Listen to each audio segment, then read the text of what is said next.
इस पॉडकास्ट के माध्यम से सुनाई गई कहानियाँ अनुभवों की वास्तविकता का दावा नहीं करती है। पॉडकास्ट का उद्देश्य कहानियों के माध्यम से किसी भी तरह का अंधविश्वास फैलाना या अंधविश्वास को बढ़ावा देना नहीं है। किसी भी धर्म या संप्रदाय को ठेस पहुंचाना नहीं है। कहानियों का हेतु केवल मनोरंजन है।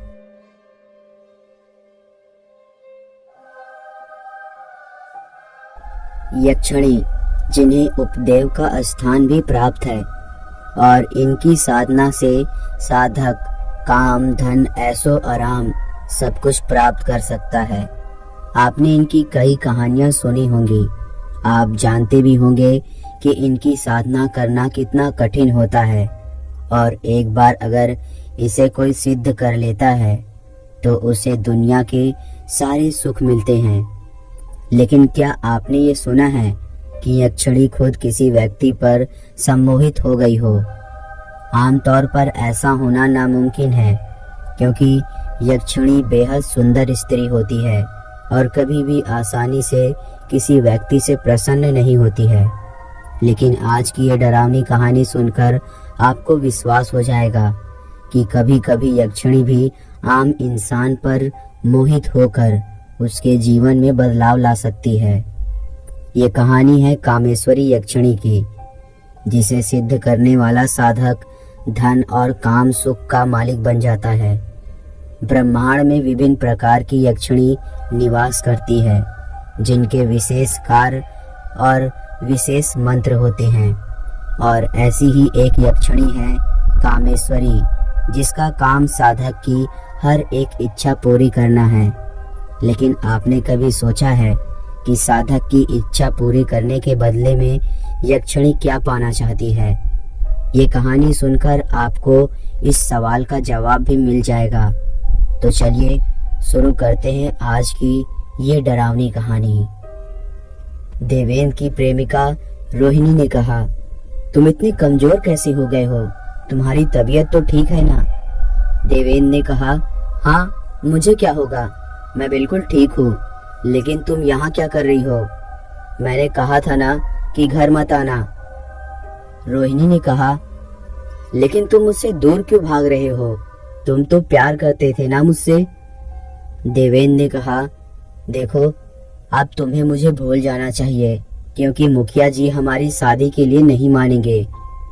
रोहिणी को इस बात पर बहुत गुस्सा आया और उसने कहा, अच्छा, ये बात तुम्हें मुझसे प्यार करने से पहले सोचनी चाहिए थी।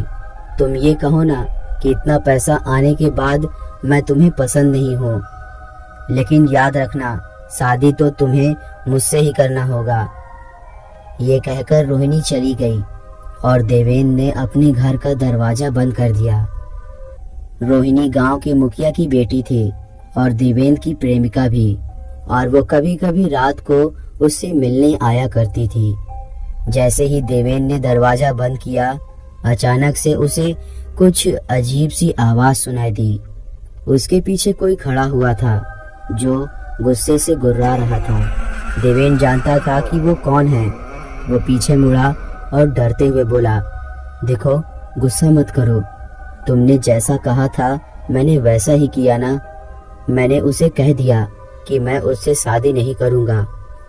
उसके सामने एक स्त्री खड़ी हुई थी जिसने बिल्कुल पारदर्शी कपड़े पहने हुए थे। उसका सुंदर शरीर साफ साफ देखा जा सकता था, लेकिन देवेंद्र के चेहरे पर उत्सुकता के बजाय डर था। उस स्त्री ने कहा, चलो मेरे साथ, अब तुम्हें मुझे संतुष्ट करना होगा। देवेंद्र ने कहा, कामेश्वरी रुको, देखो, मैं बहुत कमजोर हो गया हूँ और मुझसे सहा नहीं जाएगा, मुझे माफ कर दो। कामेश्वरी को बहुत ज्यादा गुस्सा आया और उसने कहा, तू जानता है ना, अगर तूने मेरी बात नहीं मानी तो मैं क्या कर सकती हूँ।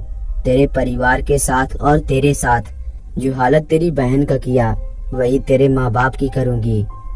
देवेंद्र के चेहरे का रंग उड़ गया। उसने कहा, नहीं नहीं, ऐसा मत करना। देखो, जो तुम कहोगी वो मैं करने के लिए तैयार हूँ, लेकिन उन्हें कुछ मत करना। कामेश्वरी ने तुरंत अपने कपड़े उतार दिए और देवेंद्र बिस्तर पर लेट गया। वो उसके ऊपर आकर बैठ गई और उसने उसके साथ रात भर संभोग किया।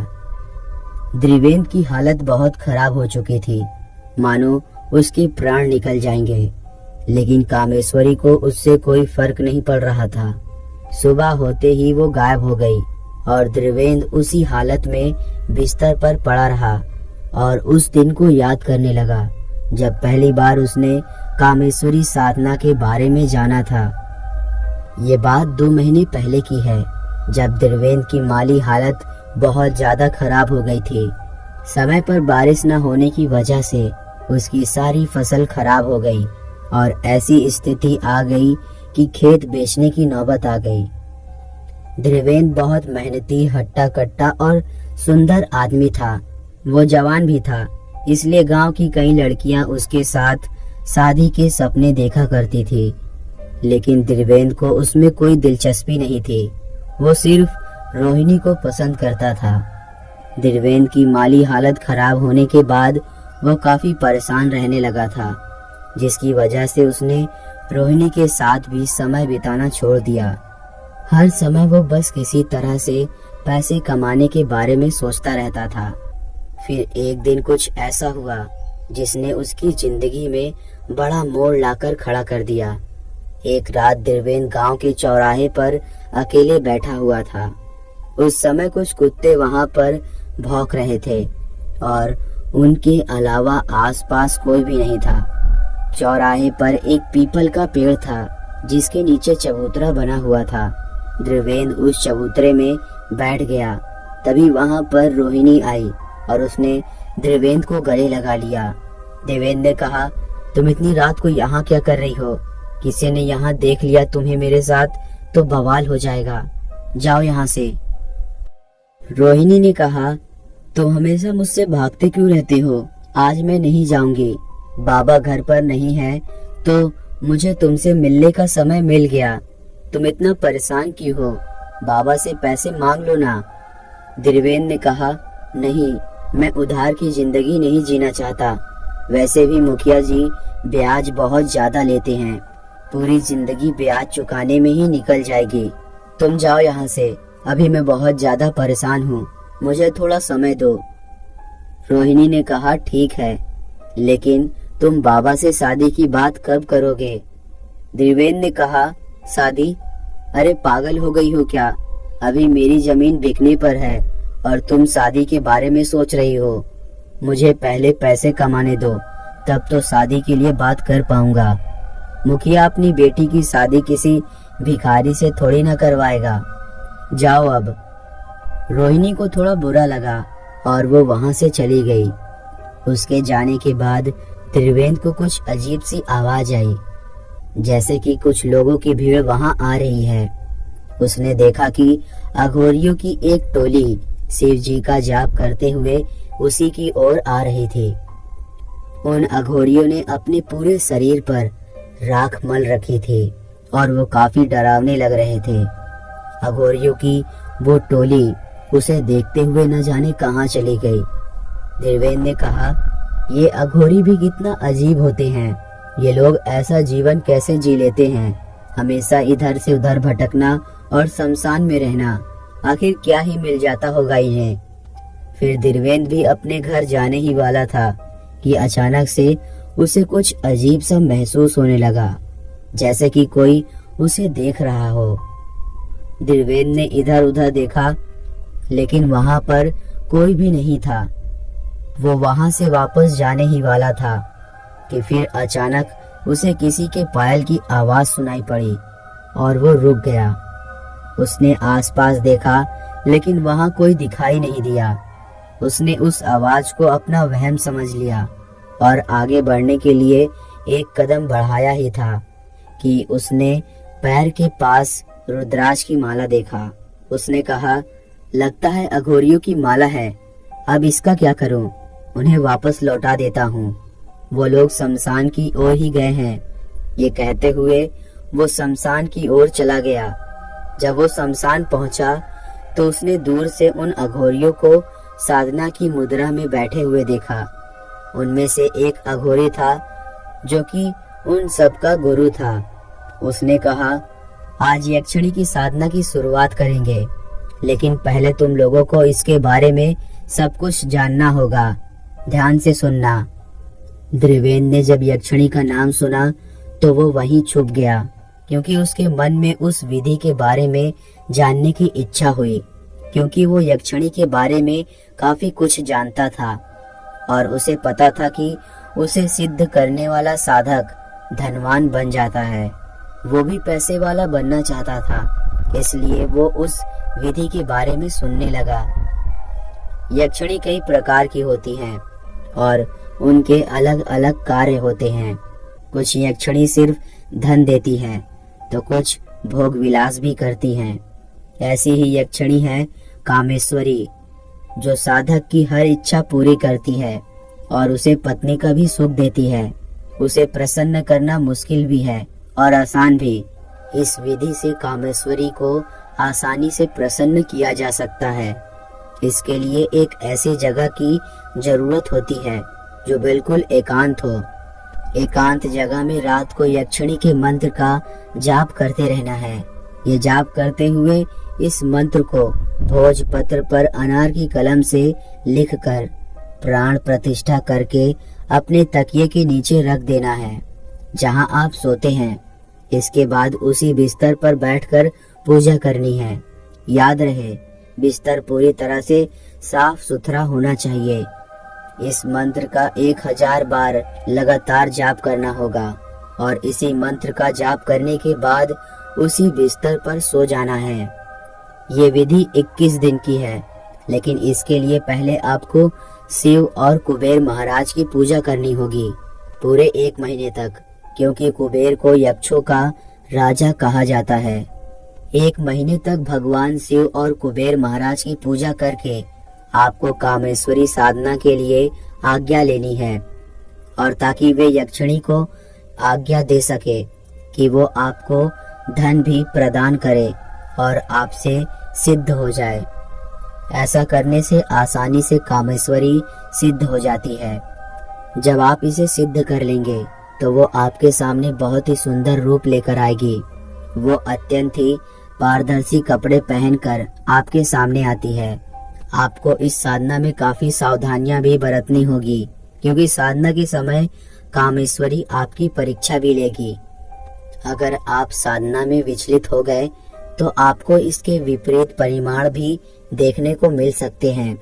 अगर आपने उसे सिद्ध कर लिया तो वो आपके सामने आ जाएगी और पत्नी के रूप में सिद्ध हो जाएगी। ये आपसे वचन मांगेगी कि आप उसके अलावा किसी और औरत से संबंध नहीं रखेंगे और उसकी इच्छा अनुसार उसे संतुष्ट करेंगे।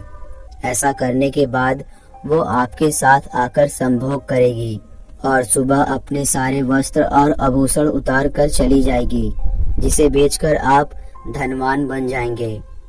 याद रहे, अगर आपने उसे निराश कर दिया तो ये आपकी मृत्यु का कारण भी बन सकती है। ये सारी बातें सुनने के बाद देवेंद्र ने कहा, ये विधि तो बड़ी आसान है। अगर मैं कामेश्वरी को सिद्ध कर लूं तो मैं भी धनवान बन जाऊंगा और मुझे अपनी जमीन बेचने की भी जरूरत नहीं पड़ेगी। मैं भी ये साधना करूंगा। ये कहकर देवेंद्र वहां से चला गया और सीधे अपने घर पहुंचा और सो गया। करीब आधे घंटे के बाद अचानक उसे एक अजीब सा सपना आया, जिसमें उसे एक औरत की हंसने की आवाज सुनाई दी। देवेंद्र, तुम मुझे अत्यधिक पसंद हो। मैं तुम्हें सिद्ध होना चाहती हूँ। मुझे सिद्ध करो, मैं तुम्हें हर सुख दूंगी। देवेंद्र अचानक उठकर बैठ गया। वो पसीने से भीगा हुआ था, लेकिन उसके चेहरे पर एक मुस्कान थी। उस समय उसने तय कर लिया कि वो कामेश्वरी की साधना जरूर करेगा। तब से वो पहले शिव और कुबेर की पूजा करने लगा और 1 महीना पूरा होने के बाद उसने कामेश्वरी की साधना शुरू कर दी। शुरुआत में 1 हफ्ते तो आराम से निकल गए, लेकिन फिर उसके बाद मंत्र जाप के समय देवेंद्र को अजीब अजीब सी आवाज सुनाई देने लगी। कभी हंसने की आवाज, कभी रोने की आवाज, कभी कभी डरावनी सी आवाज आती और कभी उसे मंत्र जाप करते हुए डरावनी छवियां नजर आने लगती। लेकिन वो साधना से विचलित नहीं हुआ। लेकिन जब उसे सिद्ध करने का समय पास आ गया तो देवेंद्र के लिए साधना करना और मुश्किल हो गया। साधना की आखिरी रात थी और देवेंद्र जाप किए जा रहा था कि अचानक उसे कामेश्वरी की हल्की सी झलक दिखाई दी। उसने पारदर्शी वस्त्र पहने हुए थे जिससे उसका सुंदर शरीर साफ साफ दिखाई दे रहा था और ये देखकर देवेंद्र उत्तेजित होने लगा। फिर उसे ऐसा लगा जैसे कामेश्वरी उसकी गोद में आकर बैठ गई हो। देवेंद्र उत्तेजित होता जा रहा था, इसलिए उसके मुंह से टूटे फूटे मंत्र निकल रहे थे। जाप पूरा होने में थोड़ा ही समय था, इसलिए उसने हार नहीं मानी। उसे ऐसा महसूस होने लगा जैसे कि कामेश्वरी उसके पूरे शरीर को छू रही हो और उसका शरीर कामेश्वरी के शरीर से स्पर्श हो रहा हो। इन सब को नजरअंदाज करते हुए देवेंद्र ने आखिरकार उसे सिद्ध कर ही लिया, लेकिन सिर्फ इसलिए क्योंकि कामेश्वरी भी उस पर मोहित हो चुकी थी। इसलिए वो देवेंद्र से जल्दी प्रसन्न हो गई और उसके सामने आ गई। कामेश्वरी ने कहा, आखिरकार तुमने मुझे सिद्ध कर ही लिया। तुम्हें पता है, मैं हमेशा चौराहे पर तुम्हें देखती रहती थी और जब मैंने तुम्हें पहली बार देखा था तो ही मुझे तुमसे प्यार हो गया। ये बात देवेंद्र ने सुनी तो उसके मन में लड्डू फूटने लगे। उसने कहा, क्या सच में? कामेश्वरी ने कहा, हाँ, तुमने मुझे पत्नी के रूप में सिद्ध कर लिया है और अब तुम्हारी सारी इच्छाएं मैं पूरी करूंगी, लेकिन तुम्हें वचन देना होगा कि तुम कभी भी किसी और औरत के साथ संबंध नहीं रखोगे। देवेंद्र ने तुरंत हाँ कर दी क्योंकि उसके सुंदर शरीर से वो मोहित हो चुका था। उसके कपड़े पारदर्शी थे और वो उसके पूरे शरीर को देख सकता था। ये देखकर वो बेहद उत्तेजित हो गया और उसने रोहिणी का भी ध्यान नहीं रखा। कामेश्वरी के उभरे स्तन, सुंदर और कोमल शरीर उसे अपनी ओर आकर्षित कर रहे थे और वो भी उन्हें स्पर्श करने के लिए व्याकुल हो रहा था। तभी कामेश्वरी ने अपने सारे वस्त्र और आभूषण उतार दिए और ये देखकर देवेंद्र ने अपने आप पर काबू खो दिया। उस रात पहली बार उसने किसी के साथ संभोग किया और मानो उसे संभोग की लत लग गई। अगली सुबह कामेश्वरी अपने वस्त्र और आभूषण छोड़कर वहां से चली गई, जिसे देवेंद्र ने अगले ही दिन बेच दिया और बहुत सारे पैसे कमा लिए। इसके बाद हर रात कामेश्वरी बिना वस्त्र के उसके सामने आती थी और दोनों एक दूसरे को संतुष्ट करते थे और अगले दिन फिर से कामेश्वरी के आभूषणों को बेचकर देवेंद्र पैसे कमा लेता था। देखते ही देखते उसके पास सब कुछ आ गया। वो गांव का सबसे अमीर आदमी बन गया और उसकी इस तरक्की से सबको जलन होने लगी। किसी को नहीं पता था कि उसके पास इतनी शानो शौकत कहां से आई। करीब 15 दिन बीत गए और इसी बीच देवेंद्र कामेश्वरी के साथ संभोग करने में व्यस्त था और उसने रोहिणी की ओर देखना भी छोड़ दिया था। लेकिन रोहिणी को यह बात बड़ी खटक रही थी। इसलिए एक रात जब रोहिणी के पिता घर पर नहीं थे तो उस रात को रोहिणी छुपकर वो देवेंद्र के घर पहुंच गई और देवेंद्र ने उसे देखकर कहा, तुम यहाँ क्या कर रही हो? जाओ यहाँ से, कोई देख लेगा। रोहिणी ने कुछ नहीं कहा बल्कि उसे कमरे में धक्का दे दिया और दरवाजा बंद करके उसके सामने अपने सारे कपड़े उतार दिए। ये देखकर देवेंद्र चौंक गया और उसे समझ ही नहीं आया कि वो क्या करे। रोहिणी उसके पास आ गई और उसे छूने लगी और देवेंद्र भी उत्तेजित होने लगा और आखिरकार वो दोनों हम बिस्तर हो गए। अगली सुबह जब देवेंद्र सोकर उठा तो उसे समझ आया कि उसने कितनी बड़ी गलती कर दी और उसने तुरंत रोहिणी को वहां से जाने के लिए कहा। उसके जाने के बाद वो एकदम से बिस्तर पर बैठ गया और कहने लगा, अब क्या होगा? ये मैंने क्या कर दिया?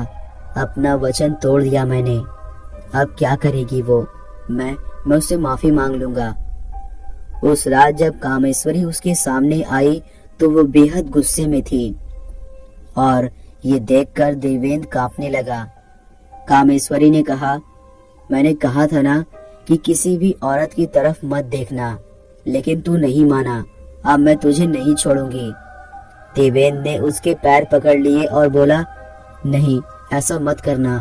मैं तुम्हारे पांव पकड़ता हूँ। मेरी पहली और आखिरी गलती समझकर माफ कर दो। मैं दोबारा किसी की ओर आंख उठाकर भी नहीं देखूंगा। कामेश्वरी ने कहा, ठीक है, ये तुम्हारा आखिरी मौका है, लेकिन तुमने जो किया उसकी सजा तो तुम्हें जरूर मिलेगी। ये कहकर कामेश्वरी ने उसके हाथ की एक उंगली काट दी और देवेंद्र जोर से चीख पड़ा। उसकी चीख सुनकर कामेश्वरी हंसने लगी और बोली, अब ये कटी हुई उंगली तुम्हें तुम्हारी गलती की याद दिलाती रहेगी। इसके बाद भी उसने देवेंद्र को नहीं छोड़ा, बल्कि उसके साथ बहुत बुरी तरह से संभोग किया और अगले दिन चली गई। उस समय देवेंद्र को समझ आया कि उसने कामेश्वरी को सिद्ध करके कितनी बड़ी गलती कर दी है, लेकिन अब उसे कामेश्वरी को प्रसन्न रखना ही था। इसके बाद हर रात ऐसा ही चलता रहा। दोनों हम बिस्तर होते रहे, लेकिन एक दिन रोहिणी फिर से देवेंद्र के घर आ गई ताकि उसके साथ समय बिता सके, पर देवेंद्र ने उसे घर के अंदर आने ही नहीं दिया और कहा, देखो रोहिणी, अभी तुम जाओ। जब तक हमारी शादी नहीं हो जाती तब तक तुम्हें यहाँ नहीं आना चाहिए। किसी को पता चल गया तो तुम्हारी बहुत बदनामी होगी। मैं जल्दी तुम्हारे पिता से शादी की बात करूँगा। रोहिणी ये सुनकर काफी खुश हो गई और वहाँ से चली गई, लेकिन उस रात कामेश्वरी को फिर से गुस्सा आया और उसने देवेंद्र से कहा, तुम्हें मुझसे शादी करनी होगी, लेकिन खबरदार जो तुमने मेरे बारे में किसी को बताया। देवेंद्र ने जब ये सुना तो वो भौचक्का रह गया। उसने कहा, ऐसे कैसे हो सकता है? नहीं नहीं, मैं तुमसे शादी नहीं कर सकता। कामेश्वरी के गुस्से की कोई सीमा नहीं थी। उसे इतना गुस्सा आया कि उसके गुस्से से देवेंद्र के कमरे की सारी चीजें अपने आप हिलने लगी। ये देखकर देवेंद्र के रोंगटे खड़े हो गए, लेकिन वो ये देखकर हैरान रह गया कि कामेश्वरी बिना कुछ करे वहां से गायब हो गई। देवेंद्र को कुछ समझ नहीं आया और वो जाकर सो गया, लेकिन वो नहीं जानता था कि अब उसकी जिंदगी में कौन सा तूफान आने वाला था। उसकी एक बहन थी, जिज्ञासा, जिसकी शादी शहर में एक अच्छे लड़के से हो गई थी और देवेंद्र के माता पिता जिज्ञासा के साथ रहते थे, क्योंकि जिज्ञासा के पति को इससे कोई ऐतराज नहीं था। देवेंद्र ने गांव में ही रहना पसंद किया क्योंकि उसे गांव का वातावरण अच्छा लगता था। उस रात जिज्ञासा अपने पति के साथ कमरे में सो रही थी। तभी उसे प्यास लगी और वो पानी पीने के लिए किचन में चली गई। जब वो पानी पीकर वापस आई तो उसने देखा कि उसका पति वहां से गायब है। वो परेशान हो गई, लेकिन उसने सोचा कि वो बाथरूम गया होगा। कुछ देर बाद भी जब वो वापस नहीं आया तो उसने उसे ढूंढना शुरू कर दिया। फिर वो घर के एक कमरे के आगे से गुजर रही थी जब उसे अंदर से कुछ अजीब सी आवाज सुनाई दी। ऐसा लग रहा था जैसे कि कोई अंदर संभोग कर रहा हो। जिज्ञासा का दिल बैठ गया और जब उसने दरवाजा खोला तो उसके होश उड़ गए। उसने देखा कि उसका पति किसी के साथ संभोग कर रहा था। ये देखकर उसे बहुत गुस्सा आया और न जाने उसे क्या हो गया, जो उसने साइड में रखा हुआ फूलों का एक वास उठा लिया। उसकी आंखों में मानो खून उतर आया था। वो गुस्से से कांप रही थी। उसका पति भोग विलास में डूबा हुआ था, इसलिए उसे इस बात की भनक भी नहीं हुई कि उसकी पत्नी उसके पीछे खड़ी हुई थी। जिज्ञासा दबे पांव उसके पास गई और गुस्से में उसने उसका सिर फोड़ दिया। उसका पति तुरंत जमीन पर गिर पड़ा और वहीं मर गया। ये देखकर उसका गुस्सा शांत हुआ, लेकिन फिर उसने देखा कि वहां पर उसके अलावा कोई नहीं था। तभी उसके माता पिता भी कमरे में आ गए और उसने देखा कि जिज्ञासा के हाथ में वास था और उसका पति नीचे पड़ा हुआ था। ये देखकर उनके होश उड़ गए। उन्होंने जिज्ञासा से पूछा कि उसने ऐसा क्यों किया, लेकिन उसके पास कुछ कहने के लिए नहीं था। वो भूल चुकी थी कि उसने ऐसा क्यों किया। जिज्ञासा को इससे बड़ा सदमा लगा और वो चीख चीख कर रोने लगी। उससे यह सदमा बर्दाश्त नहीं हुआ कि उसने खुद अपने पति की जान ले ली।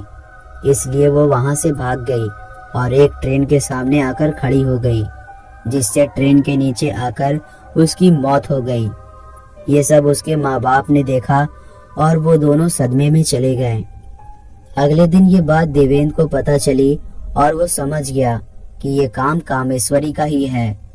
उसे ऐसा लगा जैसे कि उसने अपनी बर्बादी को सिद्ध कर दिया है। तभी उसके सामने कामेश्वरी आ गई और बोली, जो बहन के साथ हुआ वही माँ बाप के साथ भी हो सकता है, इसलिए मेरी किसी भी बात को मत टालना। तुझे मुझसे शादी करनी होगी। ये कहकर वो गायब हो गई। देवेंद्र कांपने लगा। फिर उस रात उसने सोचा कि वो घर छोड़कर चला जाएगा, लेकिन इससे पहले कि वो जा पाता, अचानक कामेश्वरी उसके सामने आ गई और उसने कहा, सोचना भी मत कि यह जगह छोड़कर जाने से तू बच जाएगा। तू जहाँ जाएगा वहां मैं आ जाऊंगी। अभी इसी वक्त तुझे मुझसे शादी करनी होगी। देवेंद्र अब उसे मना भी नहीं कर सकता था, क्योंकि उसे उसके माता पिता की चिंता थी। उसे उस रात उससे शादी करनी ही पड़ी और शादी के बाद भी उसे उसके साथ संभोग करना पड़ा। इसी तरह 1 महीना बीत गया और लगातार संभोग करने के कारण देवेंद्र काफी कमजोर होता चला गया, मानो कामेश्वरी उसके प्राण चूसती जा रही थी। फिर कुछ दिन बाद ही रोहिणी उसके घर आ गई। जब उसने उससे कहा कि वो उसे भूल जाए, ये सारी बातें देवेंद्र बिस्तर पर पड़े हुए याद कर रहा था। उसके आंखों में आंसू बह रहे थे। उसे समझ ही नहीं आ रहा था कि वो कामेश्वरी से कैसे छुटकारा पाए, लेकिन वो एक बात जानता था कि ऐसे ही चलता रहा तो वो मर जाएगा। इसलिए उसने ये सब कुछ एक बार में ही खत्म करने की ठान ली और तैयार होकर घर से निकल गया। शाम होते ही वो जंगल में जा पहुंचा। उसके हाथ में एक रस्सी थी। उसने उस रस्सी को पेड़ से बांध दिया और उसके दूसरे सिरे को अपने गले में बांधकर वहीं लटक गया। इसी के साथ देवेंद्र का कामेश्वरी से पीछा छूट गया। काम और धन की चाहत उसे मौत तक ले गई। तो दोस्तों, आज की कहानी यहीं तक।